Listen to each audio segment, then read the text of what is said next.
자, 안녕하세요. 이동우의 창고TV 함께합니다. 오늘은 또 어떤 내용을 가지고 여러분들과 함께 할까요?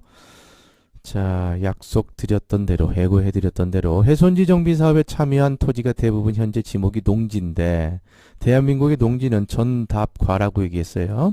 법인이 취득할 수 있을까요? 반대로 법인한테 매도할 수 있을까요? 팔 수 있을까요? 요걸 가지고 오늘 여러분들과 함께 하겠습니다.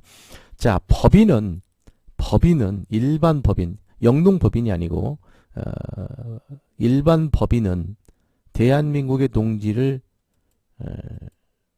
취득할 수가 없습니다. 왜 취득할 수 없을까요? 농지법 제6조, 농지법 3조, 10조에 나와 있습니다. 그리고 헌법 121조에 경자 유전의 원칙이 나와 있습니다.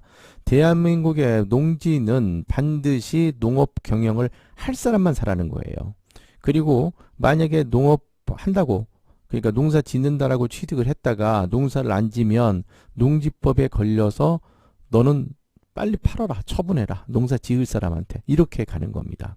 그렇기 때문에 일반 법인이 농지를 취득할 수가 없습니다. 훼손지 정비 사업에 들어간 창고가 잡종지가 있고 목장용지가 있고 종묘배양장 축사가 있는데 꼭 500평, 300평이 훼손지에 들어가는데 옆에 있는 잔여 토지가 꼭 같이 들어갔어요. 그래서 나는 300평 잡종지에다가 뒤에 있는 200평 전이 같이 들어갔다. 이러면 법인이 사고 싶어도 300평은 등기를 치는데 200평을 등기를 못 치는 거예요. 이랬을 때 어떻게 하느냐? 여러분들과 함께 하겠습니다. 자, 농지취득 자격증명 신청서를 보면 잘 보세요, 여러분. 농지 취득자 다 표시가 돼 있는데 취득 목적이 있습니다. 농업 경영하겠다, 동그라미. 주말 체험 영농하겠다, 동그라미. 여기서 또 하나가 나오는 게 바로 농지 전용입니다. 농지 전용 여부를 확인하는 겁니다. 이 정도 되면 간 빠르시죠? 자, 그러면 건축 허가가 안 나왔는데 계약서 쓸 수 있습니까? 법인이 내 것 창구를 비싸게 주고 사겠다는 거예요. 중개사분이 오셔가지고 법인한테 팔으라는 거예요. 계약서 쓸 수 있습니까? 없습니까? 쓸 수 있습니다. 어떻게 매도할 수 있어요?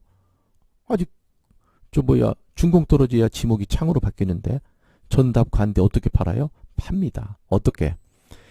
계약은 할 수 있으나 등기 이전은 안 되기 때문에 특약을 잘 써야 됩니다. 특약이 뭐라고 써야 돼요? 농지 전용 허가 받은 후에 잔금을 하기로 한다. 그리고 농지 전용 허가는 누가 받는다. 매도인이 받는다, 매수인이 받는다. 이걸 잘 쓰고 그 다음에 농지 전용 허가 받은 후에 등기를 넘기면 됩니다. 그 등기 넘기는 시점에 지목이 농지 전답과이어도 등기는 넘어갑니다. 자, 그러면 두 가지 경우의 수입니다. 매수자, 즉 매수자가 법인이니까 법인이 농지증을 받는 경우, 매수인이 농지증을 받는 방법. 1번 매매계약을 체결한다. 그리고 매도인한테 토지 사용 승낙서를 받는다. 그리고 행위허가와 이 건축 인허가를 신청을 하지요. 그리고 신청을 하는 과정에서 농지 전용 허가를 받고 전용 부담금을 농어촌공사에 납부를 합니다. 그리고 행위허가증을 통해서 행여가 나왔으니까 농지 취득 자격 증명을 발급해 달라고 합니다. 그러면 농지 취득 자격증이 안 나와. 안 나오는 대신에 뭐가 나오냐? 반려증이 나옵니다. 반려증. 반려라는 게 반려증인데 그 반려증이 뭐냐? 반려증에는 이 토지는 허가를 받아서 더 이상 농사를 짓지 않는다는 사실을 증명할 수 있는 내용이 있기 때문에 그 반려증을 가지고 소유권 등기 이전을 하면 되는 겁니다. 그럼 반대로 매도자가 농지증을 받는 방법, 이건 쉽잖아요. 계약하고 내버려도 돼요. 그럼 매도자가 그냥 그대로 쭉 건축허가 받아서, 건축허가를 받는다는 얘기는 농지취득 자격증, 자, 이번에는 매도자가 농지증을 받는 방법이에요.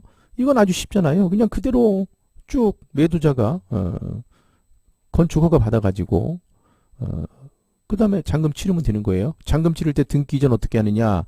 건축 허가를 매도인으로 득했기 때문에 법인으로 변경 허가 신청을 하고, 농지 전용도 매도인이 받았으니까 변경 협의로 들어가고, 그 협의했던 내용을 가지고 법인으로 농지 전용을 목적으로 취득을 하는 겁니다. 소유권 이전 등기가 된다는 겁니다. 자, 그런데 이제 한 가지 중요한 겁니다. 야, 진짜 법인이 뭐 내 거 그냥 만족할 금액을 가지고 계약서를 쓰자고 해서 쓰는데 나는 농지 전용 부담금도 내기 싫고 네가 다 알아서 해. 내가 그냥 다 알아서 해. 네가 다 알아서 해. 이렇게 했는데 특약사항에다가 나 농지 전용 허가 받아가지고 뭐 행위허가 받아가지고 건축허가 받아가지고 잔금 치를게 이렇게 썼단 말이에요.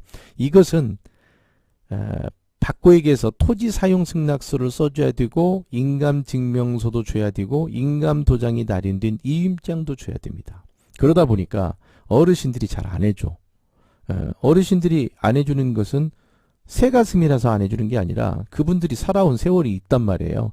이게 어떻게 보면 그분들이 현명할 수도 있습니다. 왜냐하면 매수인이 나쁜 사람을 만나면 악용할 소지가 있지요. 왜? 행위허가를 득한 다음에 잔금을 치른다라고 했기 때문에 매수인이 잔금 날짜를 마음껏 조정할 수가 있습니다. 국토부 협의 끝난 다음에 훼손지 정비 사업의 토지는 사업지는 6개월 안에 행위허가 접수를 해야 된다고 법에 명시가 돼 있어요. 만약에 6개월 안에 접수를 안 하면 실효가 된다라고는 접수가 돼 있는데 행위허가 접수에 대해서는 기간이 나와 있지만 행위허가를 접수를 하고 나서 득해야 되는 것은 기간이 없습니다. 몇 년이 가도 상관이 없어요. 그러다 보니까 만약에 20억짜리를 2억 주고 계약을 해놓고 뭐 4년, 5년, 6년 끌어버리면 그때는 30억 가고 40억 가도 20억의 계약서를 썼기 때문에 20억을 줘야 됩니다. 그잖아요. 그렇게 악용하는 사례가 있을 수도 있고 만약에 건축허가 득을 해서 등기를 치르면서 가져가야 되는데 법인이 사정상 안 좋아. 그래서 잔금을 차일피를 미루어. 그랬는데 문제는 이제 뭐 해약이 됐어요. 소송을 해서. 그런데 문제는 뭐냐? 허가권자는 누구한테 있어요? 법인한테 있는 겁니다. 매수인한테. 그렇기 때문에 그 허가권자를 양도해 오려고 그러면 또다시 그 매수인은 뭔가 또 다른 걸 요구할 수도 있다. 이렇게 보시면 됩니다. 그렇기 때문에 이왕이면 나 같으면 그냥 깔끔하게 건축 허가 득해서 등기를 넘겨주는 것도 괜찮다. 이렇게 보면 되겠습니다. 글쎄요, 어떻게 쉽게 설명을 하려고 했었는데 여러분들께서 이해가 좀 잘 가셨는지 모르겠습니다. 자, 법인으로 반드시 농지를 구입할 등기를 할 수가 없습니다만은 그러나 전용을 목적으로 등기가 가능하다는 얘기. 오늘 이동우의 창고TV 여러분들과 함께 했습니다. 고맙습니다.